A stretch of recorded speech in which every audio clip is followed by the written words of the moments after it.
আরেকটা কথা খুব মুখরোচক, শুনতে খুব ভালো শোনা যায়। আমরা অনেকে হয়তো বলি ধর্ম যার যার, ধর্ম দলিল কি? লাকুম দীনুকুম ওয়ালিয়া দীন। ধর্ম যার যার, এটা দলিল কি?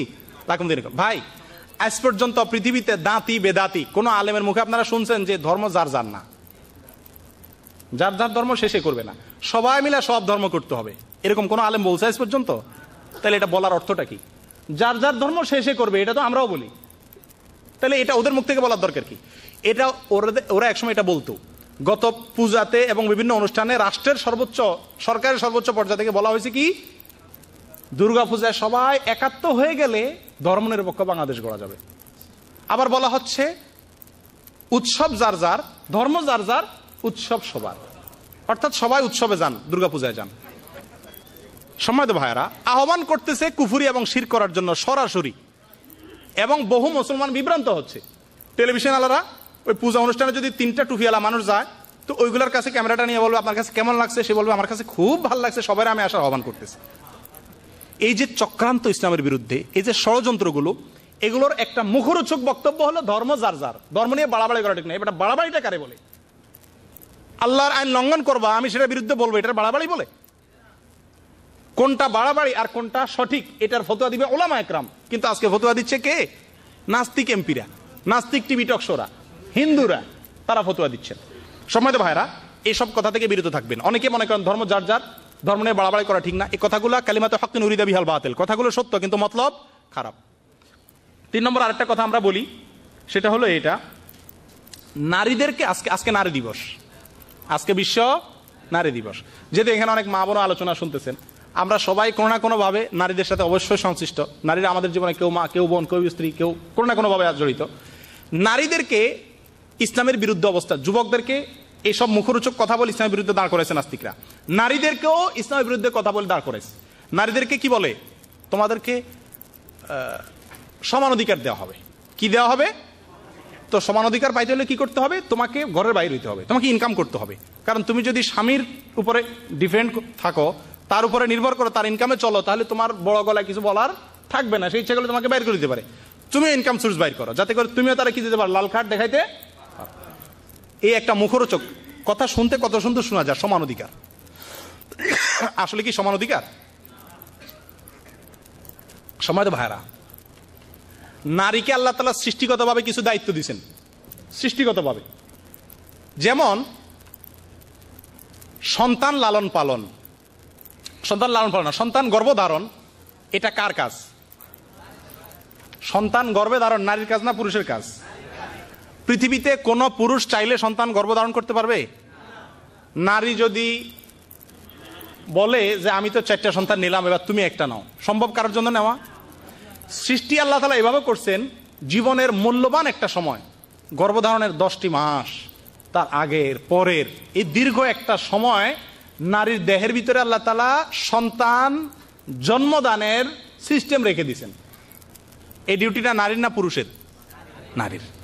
2 নম্বরে আসেন, সন্তান জন্মগ্রহণের পরে তার যে খাদ্য, খাবার, দুধ, এটা আল্লাহ তাআলা পুরুষের বুকে রাখছেন না নারীর বুকে?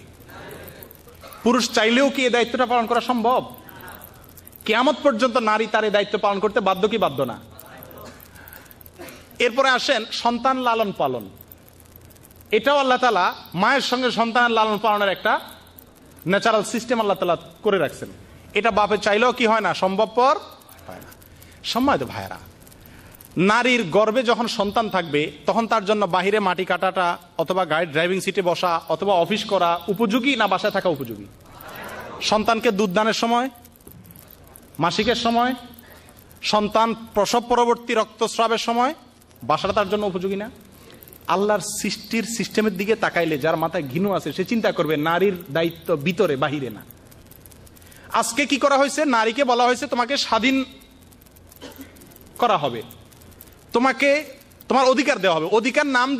অধিকারের নাম দিয়া নারীকে ডিউটি করাচ্ছে না? আপনিও চাকরি করেন, ম্যাডামও চাকরি করে। আচ্ছা, ফলাফল কি দাঁড়ালো? ফলাফল দাঁড়ালো এই, ম্যাডামের যে দায়িত্বগুলো আল্লাহ তাআলা দিয়ে রাখছেন, সন্তান প্রসব করা, মাসিক হওয়া, অন্যান্য যে দায়িত্বগুলো আল্লাহ দিয়ে রাখছেন, এগুলোর ম্যাডাম তো ঠিকই পালন করতে হচ্ছে নাকি? না সেগুলো আপনি নিতে পারছেন অর্ধেক? ম্যাডামকে আল্লাহ তাআলা যে ন্যাচারাল দায়িত্বগুলো দিয়েছেন, সন্তান গর্ভধারণ করা, দুগ্ধদান করা, লালন পালন করা, আরো অন্য যেসব দায়িত্ব আছে, মাসিকের যে সমস্ত গ্লানি আছে এগুলো সব নারী নিজে বহন করতেছে কি করতেছে না? এগুলোর পাশাপাশি অতিরিক্ত আপনি যে ইনকাম করতেছেন তার থেকে একটা দায়িত্ব উনিও নিলেন। এখন আপনি 10,000 টাকা বেতনে চাকরি করেন, উনি 5,000 টাকা বেতনে চাকরি করে, উনিও আপনার দায়িত্ব ছিল ইনকাম করা, সেখানকার অর্ধেক ওনার ঘাড়ায় দিলেন। নারীরে অধিকার দেওয়ার নাম করে তার যে ডিউটি আছে সেটা তো করাচ্ছেনই, আপনার ডিউটির অর্ধেক তার দিয়ে করে নিচ্ছেন। এটাকে নারীর অধিকার দেওয়া হলো না, নারীর আরো বাঁশ দেওয়া হলো? ইসলামের ভিতরে শান্তি, ইসলামের ভিতরে মুক্তি। আজকে আমাদের মা বোনদেরকে বিভ্রান্ত করে রাস্তা বের করছে, আজকে আমাদের মা বোনদেরকে বিভ্রান্ত করে ইসলাম সম্পর্কে ভুল বুঝাচ্ছে। আমরা যারা যুবক আছি আমাদের করণীয় আছে, আমাদের দায়িত্ব আছে। আল্লাহ তাআলা আমাদের উপরে যে দায়িত্ব দিয়ে রাখছেন এই সমাজকে পরিবর্তনের জন্য সবচেয়ে বড় দায়িত্ব যুবকদের। আমরা কি করব একজন যুবক হিসাবে? 1 নম্বর, এই সমস্ত পরিস্থিতি দেখে একজন মুসলিম হিসেবে তওবা করা দরকার। আমাদের কি করা দরকার ভাই? সচেতন, শক্তিশালী, সামর্থ্যবান পুরুষ হিসাবে আমরা তওবা করব, আল্লাহর কাছে ইস্তেগফার করব, পিছনের যে জীবন গেছে নতুন জীবন গড়ব। আমি ইসলামের ধারক হব, আমি খাব্বাব রাদিয়াল্লাহু তাআলার মতো ইসলামের ঝান্ডাবাহী হব। ইসলামের ধারণ করার দায়িত্ব একজন মুসলিম হিসাবে আপনারও, শুধুমাত্র আলেমদের দায়িত্ব না। আমাদের দেশে যে কোনো আন্দোলনে ইসলামের বিরুদ্ধে কিছু হলে দেখা যায় একটু পিয়ালা কিছু মানুষ বাইরে হয়েছে, কেন? বাকিদের রসুল নাই, বাকিদের আল্লাহ নাই, বাকিদের জান্নাত জাহান্নাম নাই, তাদের দায়িত্ব নাই, আমাদের সবার দায়িত্ব আছে। অতএব 1 নম্বর কাজ হলো তওবা করা। কি করা দরকার ভাই? তওবা হলো কি? দল পরিবর্তন করা। রাজনৈতিক দল পরিবর্তন করে দেখেন না, সেম এরকম তওবা হলো জীবনকে পরিবর্তন করা। সম্পূর্ণ নিজের জীবনের টার্গেট বানান আল্লাহ এবং আল্লাহ রাসূল সাল্লাল্লাহু আলাইহি ওয়াসাল্লামকে। জীবনে যা করেছেন এর জন্য আল্লাহর কাছে ক্ষমা চেয়ে ইসলামকে আমার জীবনের সবচেয়ে বড় টার্গেট হিসাবে স্থির করে ইসলামের ঝান্ডাকে সমাজে প্রতিষ্ঠিত এবং উঁচু করার জন্য জীবনে সংকল্প করেন। এটা হলো তওবা। 2 নম্বর, এই তওবা করে আপনি ইসলামের খেদমত করতে হলে আপনাকে ইলম অর্জন করতে হবে। কি করতে হবে? ইলম অর্জন না করার ফলে একটা সমস্যা দেখা দেয়। কি সমস্যা দেখা দেয়? ইলম অর্জন না করার ফলে আপনি ভালো করতে গিয়ে কি করবেন? খারাপ করবেন। আমাদের দেশে কিছু ভাই আছেন ইসলামের পক্ষে কাজ করতে গিয়ে, ইসলাম বিরোধীদেরকে মোকাবেলা করতে গিয়ে এমন কিছু পথ অবলম্বন করেন যেগুলোকে ইসলাম সাপোর্ট করে না। যেমন আমাদের শেখ আব্দুল্লাহ হাদি ইঙ্গিত করেছেন, অনেকে জিহাদের ডাক দিয়েছেন, অনেক তথাকথিত মুফতিরা স্পষ্টভাবে বলছেন বাংলাদেশে এখন কি করা ফরজ? জিহাদ করা ফরজ। মনে রাখবেন, জিহাদ একমাত্র অস্ত্রের জিহাদ যেটা, এটা একমাত্র কার বিরুদ্ধে হতে পারে? কাফেরের বিরুদ্ধে হতে পারে। এমনকি মুনাফিকের বিরুদ্ধে জিহাদের কোনো অনুমতি ইসলাম দেয় নাই। রাসূল আকরাম সাল্লাল্লাহু আলাইহি ওয়াসাল্লাম কোনো মুনাফিককে হত্যা করছেন? করেন নাই। তাহলে মুনাফিকের বিরুদ্ধে কোনো যুদ্ধ কি চলবে? চলবে না। একটা উপমা অনেকে হয়তো শুনছেন বা বোঝার জন্য, একটা সাপ আপনার সামনে পড়ে আছে, সামনে দিয়ে যাচ্ছে, বিষাক্ত সাপ। এটাকে মারা সহজ না কঠিন? তুলনামূলক সহজ। আরেকটা সাপ আপনার হাতার ভিতরে ঢুকে বসে আছে, এরে মারা সহজ না কঠিন? একে মারতে গেলে কামড় দিতে পারে, একে মারতে হলে অত্যন্ত টেকফুলি মারতে হবে, কৌশলে মারতে হবে।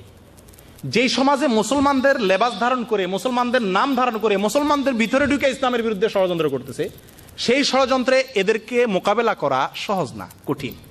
এদেরকে লাঠি মারলেই হবে না, কারণ তারা তো নামে মুসলমান, মুখে মুসলমান দাবি করতেছে। আপনি তাদেরকে হত্যা করার অনুমতি নেই যেমনি সেমনি। অতএব ইলম অর্জন করতে হবে। আপনি যদি এগুলো মোকাবেলা করতে চান তাহলে কোরআন হাদিসের সহিহ ইলম অর্জন করতে হবে। আজকে যুবকরা কোরআন হাদিসের সহিহ ইলম নাই। যারা রাসূল সাল্লাল্লাহু আলাইহি ওয়াসাল্লামকে গালি দিছে বা রাসূল সাল্লাল্লাহু আলাইহি ওয়াসাল্লামের গালি সমর্থন করতেছে, এরা রাসূল সাল্লাল্লাহু আলাইহি ওয়াসাল্লামের জীবন ইতিহাস জানে না। আজকে আমাদের উচিত ছিল আমাদের উদ্যোগে লক্ষ লক্ষ রাহিকুল মাকতুমের কপি, সিরাতের কপি বিশ্ববিদ্যালয় এবং কলেজগুলোতে পৌঁছে দেওয়া। আমাদের শিক্ষা ব্যবস্থাতে ইসলামের কোনো নামগন্ধ নাই, সেজন্য সেখান থেকে তৈরি হচ্ছে সব নাস্তিক, আদা নাস্তিক, শিকি নাস্তিক, সেমি নাস্তিক। এই জন্য আমাদের ইলমের চর্চাটা করতে হবে।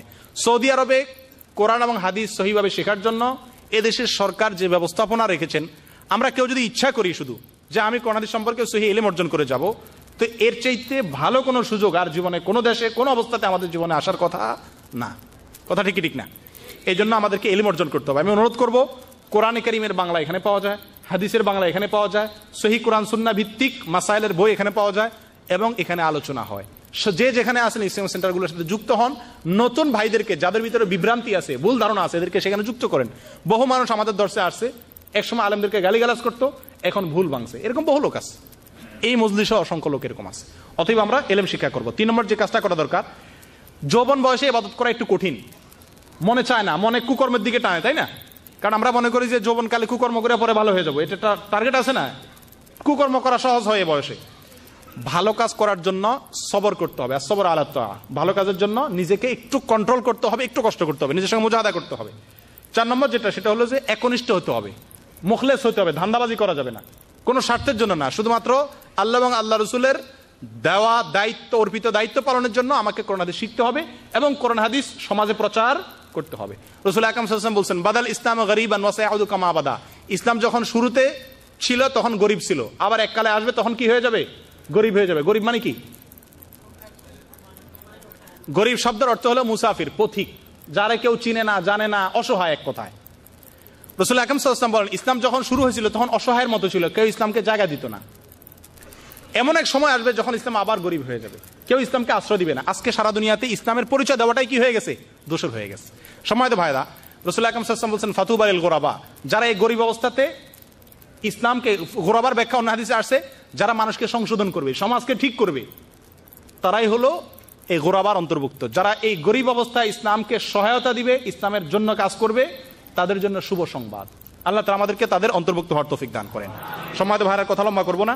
বেদাত থেকে বাঁচা দরকার, যুবকদেরকে ইলম শিখা দরকার, শিরক মুক্ত ইলম শিখা দরকার। তৌহিদের উপরে আসহাবে কাহফ যেরকম তৌহিদের জন্য দেশ ত্যাগ পর্যন্ত রাজি হয়েছেন, এরকম তৌহিদের শিক্ষা, তৌহিদি প্রেরণা অর্জন করা। আর এগুলো এদেশে একমাত্র ইসলামী সেন্টারগুলো দ্বারা সম্ভব। অনুরূপভাবে যুবকদের নষ্ট হওয়ার সবচেয়ে বড় কারণ হলো অসৎ সঙ্গ, খারাপ সঙ্গের কারণে যুবকরা নষ্ট হয়। ভালো সঙ্গ অবলম্বন করা, একটু দিনদার, একটু আল্লাহর ভয় আছে, এরকম মানুষের সাথে চলাফেরা করবেন, তাহলে দেখবেন নিজের ভিতরে ইনশাআল্লাহ আস্তে আস্তে কি আসছে? পরিবর্তন আসছে।